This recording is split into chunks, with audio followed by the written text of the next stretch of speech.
ఏడుకొండవాడ Venkataramana Govinda Govinda.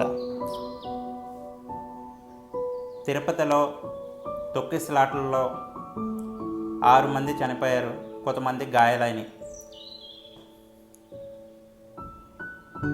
YCP party వాళ్ళు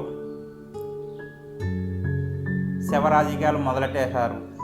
YCP party ఎప్పుడైతే శవ రాజకీయాలు మొదలెట్టారో అప్పటి నుంచి మన ఆంధ్రప్రదేశ్లో ఎవరొకళ్ళు చనిపోతున్నారు.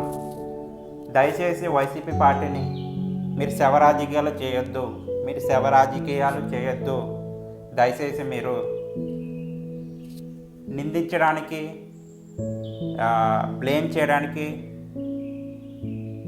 లిమిట్ ఉంటుంది. ఆ లిమిట్ దాటి మరీ చేయొద్దు. దయచేసి వైసీపీ రోజా కానీ, అంబాటి రాంబాబు కానీ